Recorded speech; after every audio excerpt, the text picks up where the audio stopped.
Fantastic. So thank you everyone who's joined onto this call. We're really pleased for our second peer-to-peer event today. We have Chris Taylor over in Vancouver joining us from Great Bear Resources. I think one of the really aspects of this call that we're looking forward to with you, Chris, is having someone younger in the mining industry who has been really successful in leading a company, because we've been fortunate to have some really sort of senior leaders in the industry come on. But the whole point of setting up this peer-to-peer series is to get the perspective of people who, have probably been through the last 10 years, of not always easy times, and to sort of get it in. So thank you very much for coming on and joining us today. Well, it's great to see you again, Fred. I haven't seen you in person in a long time. It's many, many months, but anyway, you look great. So whatever you're doing, keep doing it. Yeah, thank you. And I suppose it's early morning over there for you now? It's not bad. I mean, it's 10 in the morning, so that's not too bad. You've got me with enough caffeine in my brain to be reasonably coherent. Yes, yeah, perfect. So I think if we kick it off here, with a few questions from you, and then what we'll do at the end is after about half an hour, we'll open it up to the floor for some Q&As.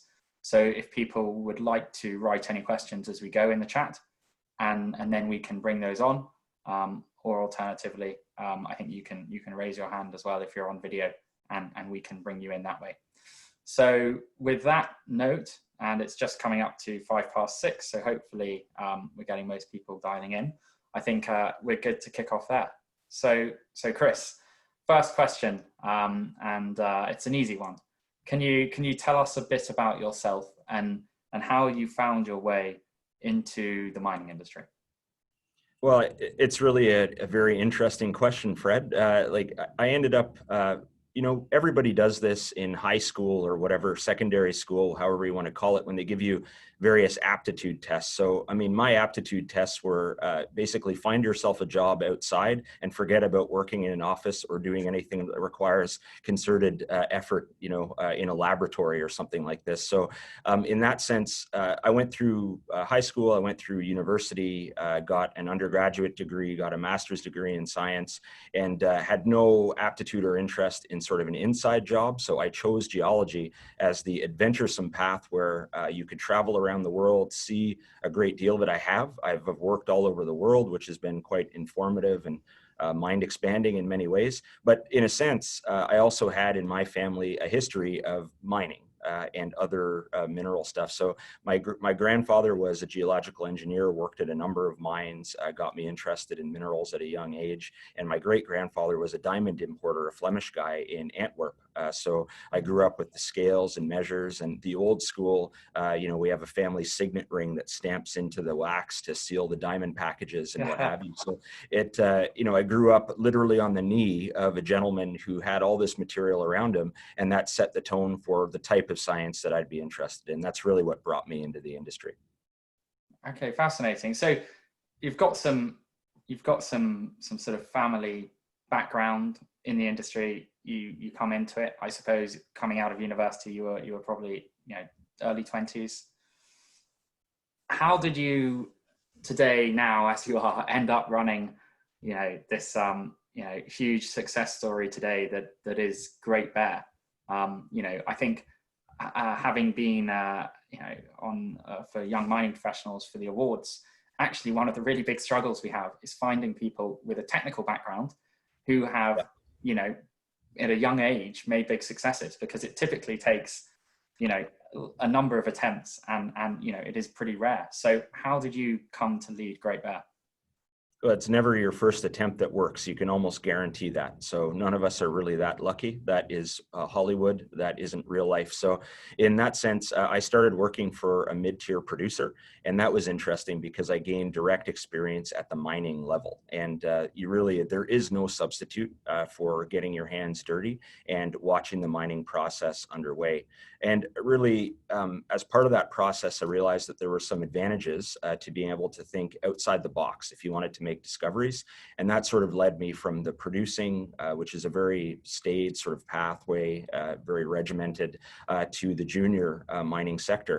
And I committed the cardinal sin when I was about 30 years old of believing the chuckling older men that hold the purse strings in the industry that, I could get involved with the junior mining company, and don't worry, Chris, we'll always raise the money for the work that you need to do. Well, that was very excitingly wrong in about 2012. And at that point in time, I was the VP exploration of a little junior company. And I ended up effectively working for a company that had no money.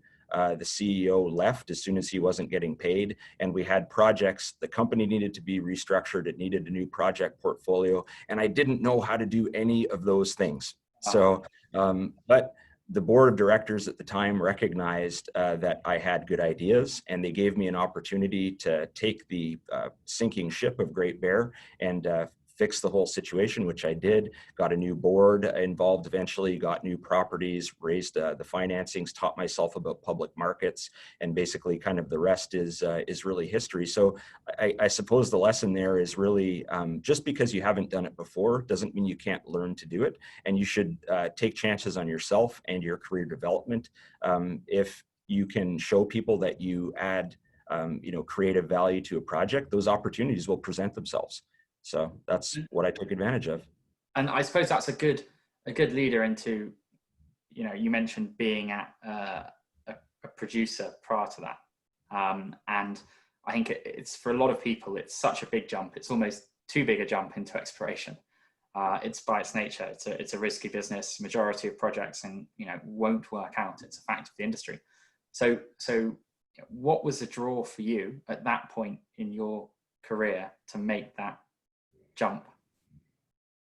It's quite amazing. Like I really I've always valued creativity and sort of independent thinking, and that's been a driving force behind Great Bear as well. So what really attracted me to the exploration stage was I had some experience with the mid-tier producer, and by just doing good science, good careful science, and thinking for myself, we found a blind deposit, a totally blind high-grade copper gold deposit that was hundreds of meters below the surface, and it was tracked in using good science. And I realized that by thinking for yourself, thinking creatively, first off, outside of the box, as they say, you can make a real difference. And if you're willing to do that, if you're not just going to subscribe to a formula, you could really make a difference inside of a company. So that attracted me to the juniors, that opportunity to make a discovery. Really, from a personal financial level, there's a huge amount of risk. I'd really recommend, like, if you are risk intolerant, the junior mining sector is something that you probably shouldn't even be working in. So, but if you have, if you have some experience with making unique discoveries and you think that you have a unique skill set to bring to the table, it can be the kind of place where you generate, the returns on investment that you just don't see inside of other companies, other types of companies, bigger companies. So it's an opportunity where ideas have a chance to flourish, and you can see, incredible personal, professional growth and financial growth in that sector as well, if you do everything correctly. And I suppose, you've touched on it there, that it's not for everyone. It is it's a lot of work. It's a lot of stress. It's a lot of risk along the way. What advice through the past 10 years, 15 years, what advice would you give a fellow young professional who's maybe looking to start their own company or join a junior explorer today? What are the key things you'd sort of maybe give them words of wisdom before they make that leap? Some of the most important things are to stick to a set of principles. So if you have strong beliefs in how a company should be run or how a project should be run, and those beliefs are shown to be effective, don't bow to the conventional wisdom. But believe in people. I think one of the most important things that you can do if you're going to be successful in the industry is surround yourself with people that know how to get the job done. And through thick and thin, thick and thin, support those people and give them ownership. Like if to yourself, whether it's you or the team that you build around you, make sure that the people are incentivized so that the effort that they put in, they can see the results that come out. And nothing is really more disenfranchising for people than to put a huge amount of effort in and to not receive recognition or to not see progress being made. The junior mining sector, effort in can absolutely equal reward out if you believe in the people, support their visions, and you enable good people to make a difference in their own lives. That's what we've done with Great Bear. It's really all about growing people and growing the project and the company along with those people, and that can be a huge formula for success. So that would be my principal advice, and stick to your guns. It's going to be really difficult at times. There were entire months in my career where the only way to keep Great Bear going was to take a loan off my own mortgage, my own house, and pay the bills or pay the initial money to get the project. The Dixie project, for instance, that we did, we could not raise a nickel at the time. And the only way to get financing was for me to generate the money myself using my own home equity. Obviously, that's done really well over the long term. Obviously, I made those decisions based on good science, but there's a huge level of risk involved. If you can stomach the risk, believe in yourself, believe in the good people around you, stick to your guns, it can be a huge opportunity for success. And I suppose then that almost, just to don't want to take your words, but to summarize, good people, good team, incentivize them, and stick to what you believe in through the good times and the bad. And as you touched on, Great Bear has recently, it's been getting these and continuing to get these fantastic drill results, and the valuations obviously at sort of new levels, and I suppose that's partly a function of the science and sticking to your guns and the team that you said. But the last 5 years, 6 years, there have been some real market doldrums in there, and having to raise money yourself, having to really sort of watch the pennies. How, for a junior company, prior to getting the huge success you get to, how did you continue to ensure you were able to raise the funding and sort of advance the project? This always amounted to creativity and flexibility. There's a massive trap that people fall into, and that's the conventional thinking trap. And the other trap in our industry specifically is falling in love with a project. Especially if you have a science-based focus, or you have few options, you'll fall in love with an asset that you have, and you'll believe that that's going to be your ticket to fame and glory, profitability, your mark on the industry, whatever. You have to realize that if the project's not working, if it's not attracting funding, you're probably working on the wrong project. You're doing something wrong. Don't keep repeating mistakes. So you have to be creative, and that conventional thinking as well can be a real problem. And it's in times of chaos, market chaos, like we're currently seeing, the people that can, I don't really know the best analogy, Fred, but like if there's an earthquake going on, the guy that's going to survive it is the guy that knows how to dance as the ground shifts around him, to make a silly little face. But when the ground starts shaking, you better start dancing, because if you just plant your legs and you try to muscle it out based on past experience, you're probably going to get buried in the rubble. Whereas if you're flexible and you're creative in times of turmoil, that's where all the opportunity comes in. So you have to prepare yourself to go through the slogs of the hard markets, make sure that you keep some of your powder dry, whatever you need to do by hook or by crook, keep the company financed and keep your eye on the goal line, which is to benefit shareholders and to grow the company. And if you do that, you won't fall into the conventional wisdom traps of falling in love with a project, or recent experience with Great Bear during the COVID crisis.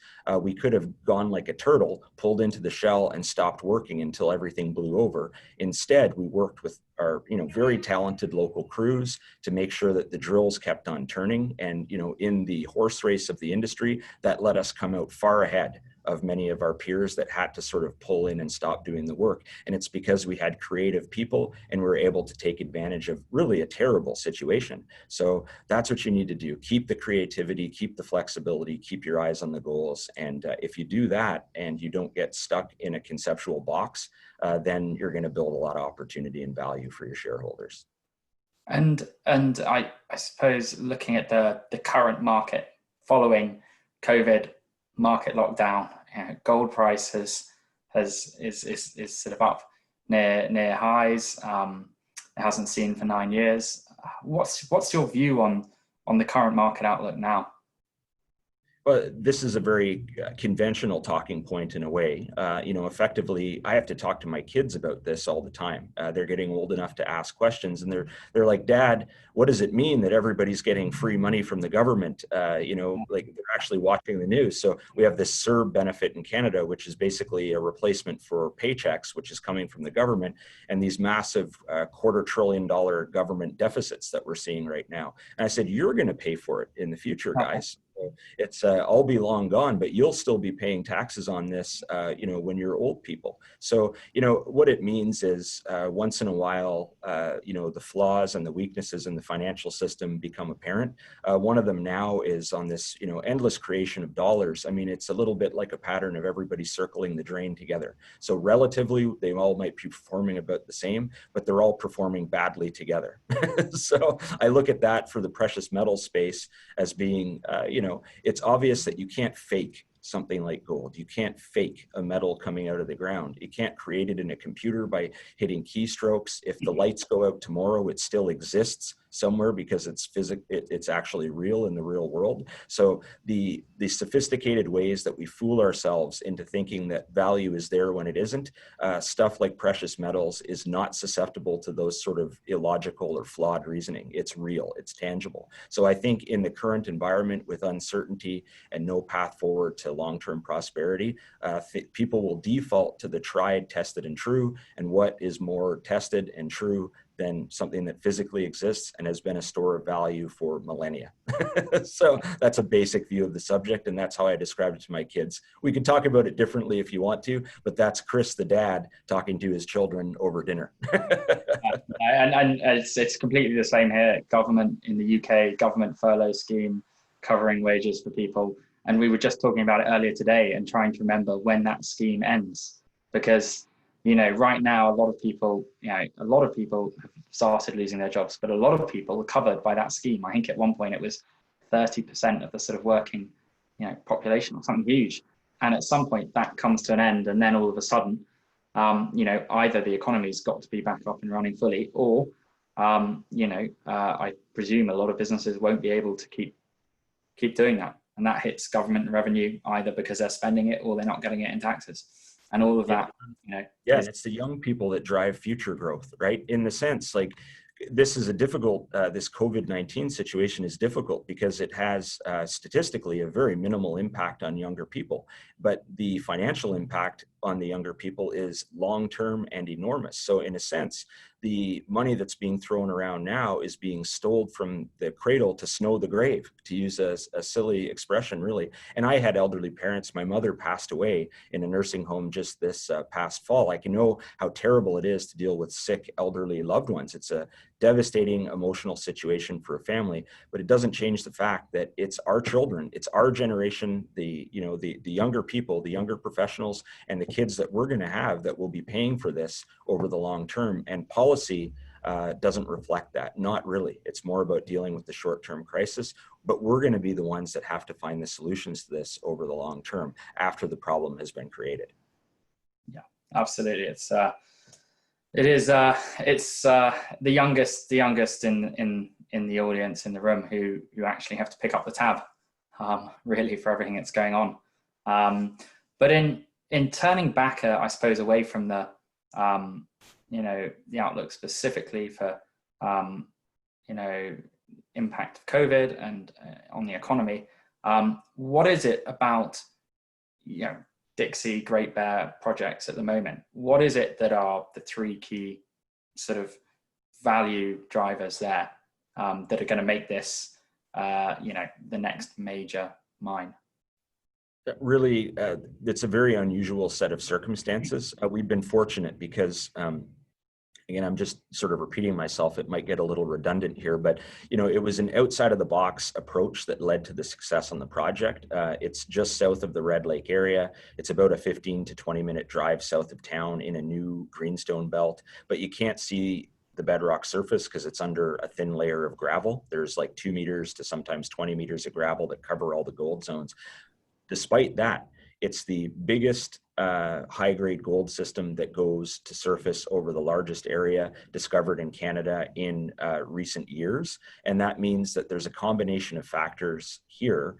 It's right beside a highway. It's right beside a power line that feeds the town and all the other mines. It's a really big system dimensionally. It's as big or bigger than some of the biggest discoveries in Canadian history. And it has that really unique combination of right to the bedrock surface. You get the high-grade gold over big areas and this wide envelope of that moderate to low grade gold mineralization around it. So it's about the size of something like a big Canadian malartic deposit or like a Detour deposit dimensionally, the physical footprint, but it has high grade gold in it as well, going to surface over such consistency in such a big area. So that's really the value driver. It doesn't really matter what I sit here and say to investors or the audience. The proof is always in the drill results. And, Great Bear, we're really transparent. We publish every drill hole in news releases, and then we put all the data with drill callers on our website. And I would recommend that to anybody in the world that has a really serious major mineral discovery. Be transparent, show the data, and let the results drive the value.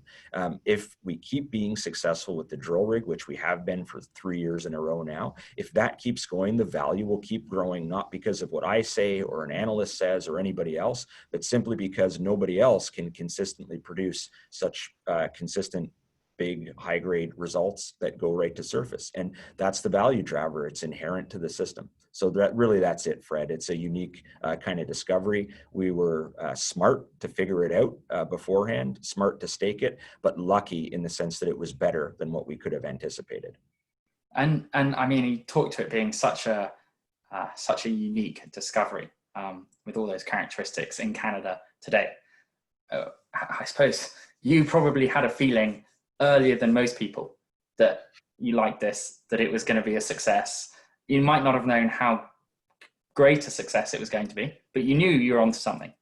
Did you find that your relative youth, did you find that did you ever find that impacted when you were talking to investors and they were saying, who's this Chris Taylor? Now they'll look at you and go, Chris Taylor, Great Bear, wow, okay, he must know what he's talking about. But at the time, did they look at you and go, you're younger than me? Do you know what you're talking about? That's exactly the case, and that will continue to be the case. I think about, like, it's a silly analogy. I can't hold myself up to such esteemed company, but think about a guy like Steve Jobs, the Apple founder. So, I don't know his story, intimately, better than just the average person, but here's a guy that is an absolute maverick in the industry, founds a big company, and then gets to a certain point when he's still too young and gets booted out. Right? And then by the time he's old enough to match the demographic profile that investors want to see, he's rehired into the company and effectively grows it into this global monstrosity. Same guy, same thinking, more experience, admittedly, but really the same brain on the early growth and the late growth. He had to go through this demographic desert in the middle, when he was probably in his 30s, when nobody really wanted to deal with him. And I think as a major investor in the industry, I think the average age of a portfolio manager now is about 43 to 44 years old. If I'm going to carve you a check for, say $100 million, I'm probably going to want to look at a peer sitting across the table from me who has at least as much experience as I do. If I'm, somebody in a peer group of companies, I think the average age of a director in Canada, well, actually, no, this would be larger companies around the world, is about 63 years old right now. So back 10 years ago, I think it used to be in the mid 50s. So, I mean, like, there has been a lean on seniority and experience. And that means the people that make investment decisions, they look at a peer group, which is aging, older and older all the time. And you get the benefit of experience if you go that way, but you also get bogged down by static thinking. And there are pushes, professional pushes in the industry now to bring in, and I hate to use a blanket term, but younger people, minority people, more women, especially onto boards. I've definitely enjoyed when I've had an opportunity to work with, qualified women within companies. I think it adds a good element to it. But one of those pieces of experience is youth, because younger people are working for a living in their spare time. Like, if you're a Chris Taylor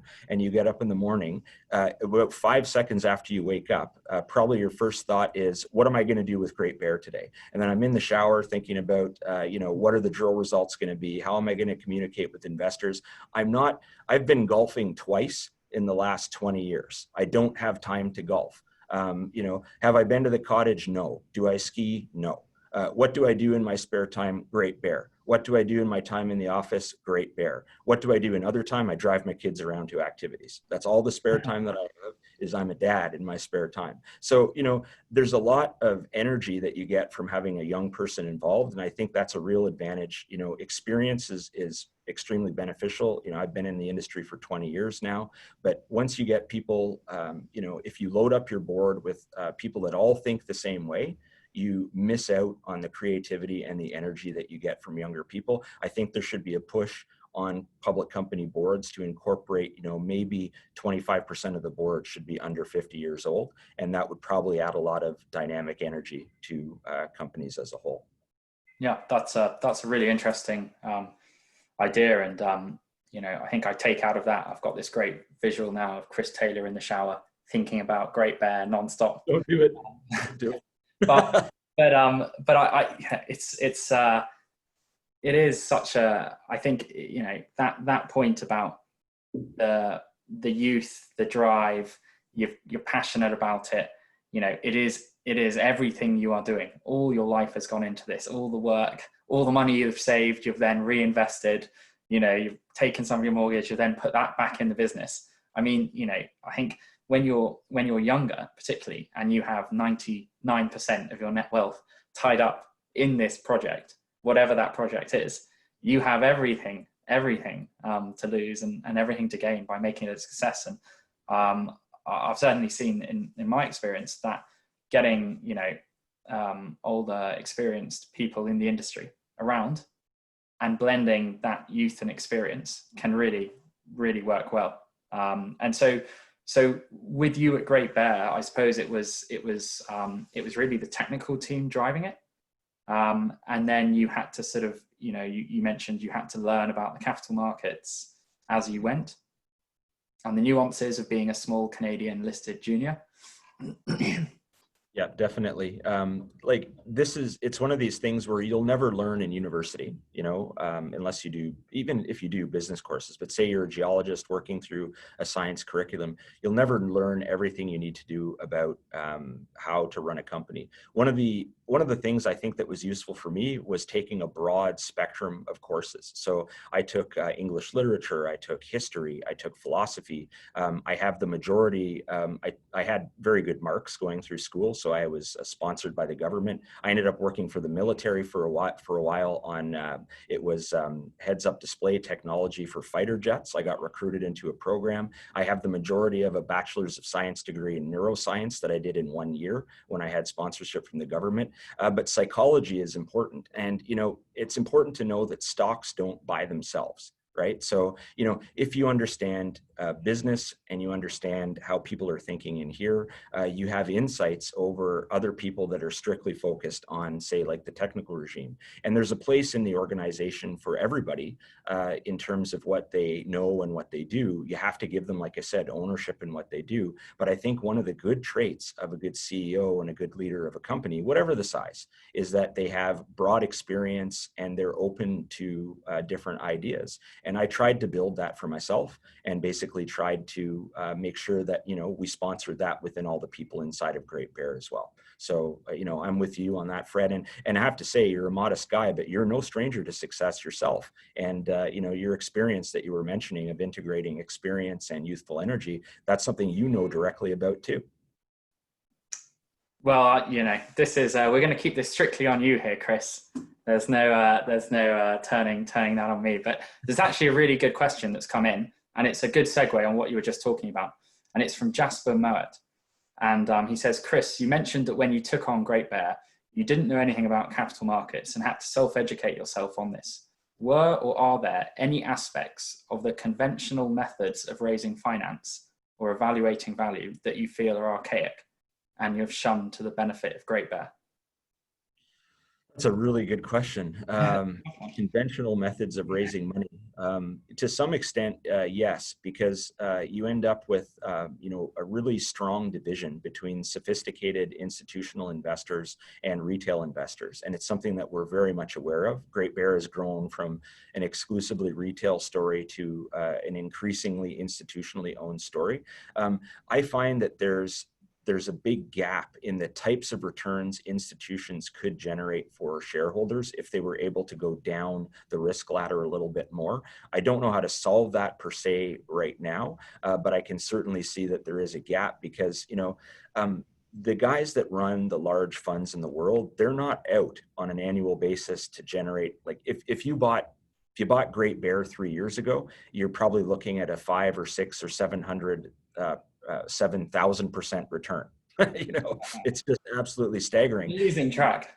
Yeah, but if you were a government or a fund or any of these guys and you generated those kind of returns for your investors, you'd be a superhero. But that's not your goal. Your goal as a fund manager is to make enough of a return each year that you make a bonus for yourself. You can support your family. It's part of your financial incentive program. So if there was more of a retail investment aspect to some of the institutions, there is. I mean, you can call these things hedge funds. You can call them whatever you want to, but maybe some of that could be brought into the stricter institutional investment, and it could be a little bit more lucrative for fund holders. So there's a gap in the type of investment there that I think is an underlying problem. I don't have any ideas how to solve it right now, but that's something that we could think about, get our creative thinking caps on and come up with some ideas. So that's really good. And there's another question here from Anna Fardell. And Anna asked if you have found a difference in attitude to risk depending on the age or experience of people in the industry. And do you think aging managers are holding back the industry? It's a really good question. I mean, it's tempting to put everything into a black and white, like old and uncreative and young and creative. It's not exactly true. I know one of the most creative guys I know is in his mid-70s right now, Patrick McCandless. He was a mentor of mine when I used to work for the mid-tier mining company, and he goes around the world and does online coursework for resume building and professional motivation for students and recently graduated students, young people. The guy is like a whirlwind of energy and creativity. So, but is some of that conventional thinking holding us back? I think in a way it does a little bit. And I think, you tend to devolve on what's tried and true and what works over the long term. So that's human nature. Like as humans age, they become more conservative in their political outlook because they have more to lose if something goes wrong. So it's a natural element of human aging, which applies to our industry as well. It applies to voters. If you look at conservative voters, they tend to be older, right? And they tend to have more vested interests that they're trying to protect. Whereas when you're younger, pre-children, you can take a lot of risks, So I think it's a natural part of the industry. I think rather than saying that some of the older guys are holding us back, I think maybe do what I was mentioning before talking with Fred here, is that maybe include some younger people on the decision-making panels, the boards of these companies, and make sure that you're seeing it from both sides at all times. And that way there might be a creative solution which is emerging from the pool of young talent that the older gentlemen, usually it's gentlemen, I have to say, are not really aware of. And that comes down. I mean, I can say a lot of the CEOs in the industry can't do more with a computer than just type an email, right? So but how many guys that are 30 years old, you guys, girls, whatever the case may be, how many of them can run all sorts of different computer software, modeling software, statistical software? And that's showing you that there is a gap in skill and understanding, and there are opportunities that are being missed. So I'd look for more of that cooperative sort of approach rather than throwing out the benefit of all that experience as well. And it's I mean, it's the last 3 months have been at least from from my perspective, they've completely revolutionized what we could do. And just talking with a YMP hat on, one of the not an issue, but one of the challenges we had was trying to get people in the mining industry from other countries and grab them when they were coming through London and organize an event around their diaries. And now, of course, everyone's comfortable. We're getting you in live from Vancouver. So, we're able to do that. And it's something that I think a lot of people wouldn't, been comfortable with previously. And now it is sort of the standard, whether it's investors, shareholders, just the whole board. So we've had another question in here from Morgan Cox, which is, for a junior mining company, how important are ESG and innovative technologies to raising capital in today's markets? Of absolute importance. And people don't often ask me about this, but if you can see behind my shoulder here, those two pieces of paper, those are support letters that we had. I was working up on a project in Nunavut, Canada, which is it's an Inuit-owned massive territory. It's like the size of Western Europe, up in the Canadian North. And it's run under a settled landscape agreement by the Inuit population there. And when we went into the area, people told me that those letters would never be granted. And we got approval to work on the projects because we went into the communities and we talked with the people that lived there and we addressed their concerns. You'll find, like, especially in the mining industry, there's lots of misinformation out there, and I deal with misinformation. I hate to say it, but as a parent, my kids come home and they have no understanding of where any of the things that they use in their life come from, but they get flogged by nothing but it's conservationism, which I totally understand, but they don't understand that you can have a mine and then reclaim a mine and then have useful land after that. One of the examples here in Vancouver is Bouchard Gardens. Like, it's a beautiful botanical garden that people go out to, and they don't realize that it was a massive quarrying operation 100 years ago. And now it's completely reclaimed and looks beautiful. But companies need to keep in mind that, these are real people living beside your projects. Recently, like with Great Bear, we were already working, like 3 years ago. As soon as we started working on the project, we started working with the First Nations groups that are right beside the project in a business sense. We brought them in because they produce products that we use, core boxes in this case, for all the drill core. The more we drill, the more we work with them. But recently, just 2 months ago, we came out with a long-term exploration benefits agreement. Get it done early. Don't do it retroactively. This is one of the ways that some of the older people in the industry do it wrong, is they try to fix a problem after they create it. The best thing to do is go in early, make sure that the problems don't arise in the first place, and don't forget that every single person, regardless of how they look like or where they live, everybody's a person, everybody has an opinion, and it's your job in the industry to make sure that facts win out over fiction or hype. And if you can get ahead of that process, your ESG concerns can be dealt with early on and proactively, and that's going to save your company a lot of headaches over the long term. Yeah, it's a good question, because it's such a, particularly even talking to friends here who aren't in mining, and the sort of first image they have when you talk about mining, if you're in the UK at least, is always a sort of artisanal mine in Africa somewhere. Nobody has an idea of what a modern day mine actually is. It's not a small operation. It is it is an infrastructure project, normally in this huge, middle of nowhere, that spent years and years of exploration, risk, capital, technology, that's gone into it. So it's addressing that perception issue in the mining industry, I think, is just going to get bigger and bigger over the next sort of decade to come. We've got another question here from Joseph Lamberti. who says, do you have any advice for early career process or mining engineers, limited geology background, he says, on how to join or start a junior mining company?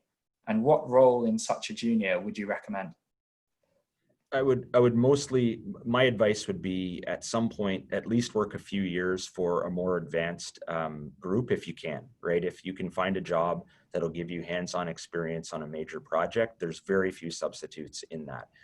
From a junior company, if you want to work for a junior company, the first thing to do, number one, is make sure that they have money on the balance sheet, right? So, you don't want to sign a contract with the group that's just nothing but a headache, where I can guarantee you, you'll do the work. Whether you'll get paid for it is a whole other question. So look at the financial statements. Public companies all follow them. They're a matter of public record. So look at how much money they have. Make sure that you understand, when you're reviewing your contract, what it is, what the ramifications are if there's a breach, like if they're not going to pay you. This is all things that have happened to me. So I can tell you, get ahead of that process now. The types of jobs within a junior that you want, I wouldn't be too picky. Honestly, like whether you start, when I started working in geology, I started in university and I did all the menial work myself that everybody had to do later on. Like I worked in a rock lab cutting rocks, making thin sections. Then I worked in the field lugging samples around for months on end up in the mountains in BC, in basically British Columbia, in Manitoba, in Ontario. There was no job that I wouldn't do. And that gave me all the experience at the fundamental foundational levels of project. And then I did the next level up of job and the next level up of job and the next level up of job. And that's more important for you, is to do some of that kind of unpleasant grunt work, because in the future, when you're managing somebody that's doing it and they're saying, I can't do this because of that, you'll say, no, all you need to do is this, or you're totally BSing me. Now I understand that you're just slacking off. And, that'll happen to you as a manager at times as well. So get the basic experience first. And very quickly, if you make yourself useful and you're not too fussy on a project, the extra responsibility is going to come on real quick, probably quicker than you can handle it. But make sure you get all the basic fundamentals first. Okay, that's really helpful for Joseph there. And I've got, he says, thank you, totally agree. Thank you, Joseph. Okay, we've got one more question here, and then I think we're running up on our time limit here. And so this question is, how did you feel when you got that first discovery hole, and then when you continued to get outstanding results? It's surreal. Like, one of the beautiful things about our Dixie project with Great Bear is that it has visible gold in just about every hole. Like it's something like 75 to 80% of the drill holes, you see gold coming out of the ground. And the first discovery holes, I was there in the core shack when we found the hinge zone stuff with Bob Singh, our VP exploration. And, Bob and I were taking the core and everybody else had gone home. End of the day, Bob had some really good ideas on drill hole targeting. The holes had just been completed and they were expecting a target the following day. But we thought, well, we'll pop the lids off these boxes and we'll look at it tonight. And it was just meter after meter of gold and more gold and more gold. And you knew at that moment, as it all, the magnitude of it hit in, because, gold is money. I mean, it's the one thing that has been money for thousands of years, and it will always be that way until somebody has Star Trek technology and they can create it in a replicator, right? Which, that happening. But the feeling is it's unlike anything else, because that this discovery is going to have a positive impact on so many lives for so many years. And that's the best thing about finding a major mine, is that that people are going to build families and careers and a life around that discovery. And it's going to benefit so many people in so many different ways. Like in our Dixie project, it's with the agreements that we have with our First Nations group, it's going to help bring prosperity and long-term employment stability to those groups. They're already working in forestry, logging,